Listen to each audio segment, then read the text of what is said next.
Do ego à consciência universal. A jornada da espuma ao oceano. Por Rui Rato.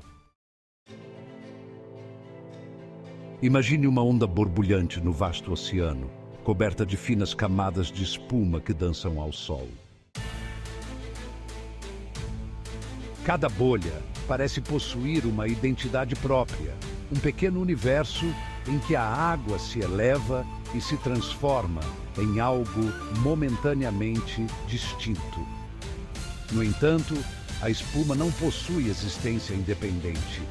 Ela é uma expressão efêmera da própria água, sem substância própria.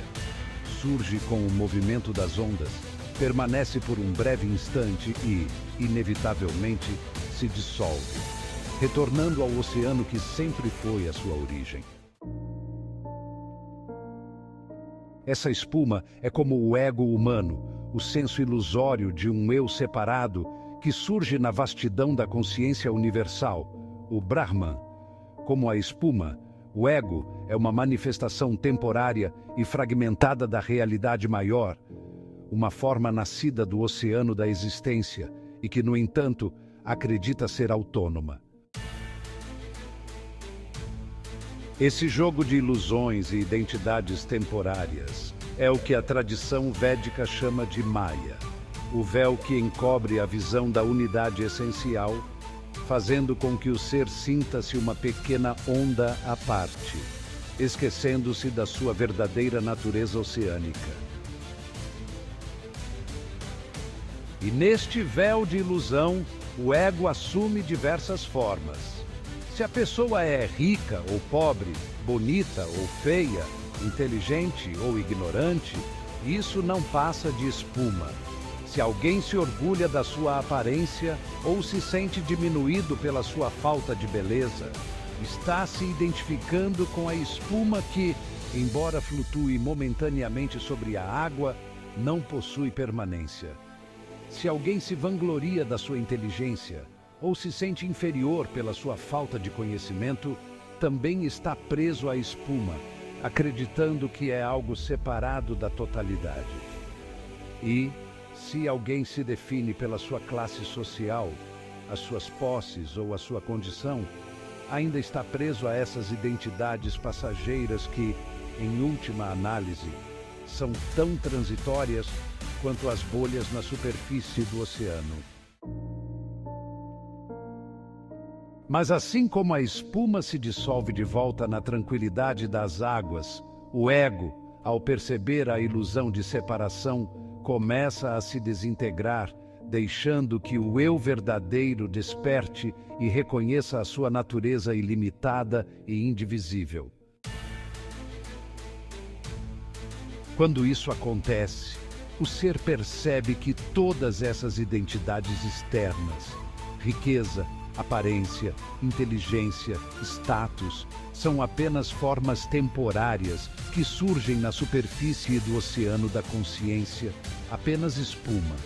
Eles não definem o que ele verdadeiramente é, pois o oceano nunca se tornou apenas uma espuma. Ele é vasto, profundo, eterno e infinitamente maior do que qualquer forma passageira. Assim como a espuma repousa novamente no oceano após o seu breve surgimento, o ser, ao dissolver o ego e reconhecer a unidade entre o Atman, o eu individual, e o Brahman, o eu universal, encontra a paz profunda de pertencer ao todo. E nesse instante de fusão e quietude, ele descobre que nunca esteve separado, sempre foi o próprio oceano, um com a infinita consciência universal.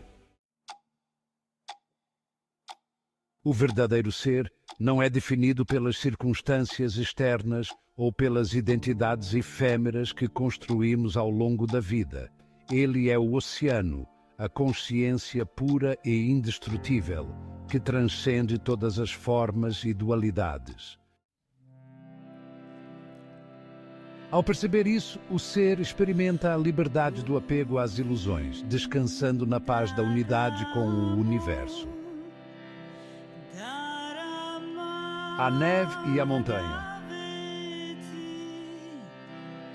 Pense na neve que cobre o cume de uma grande montanha.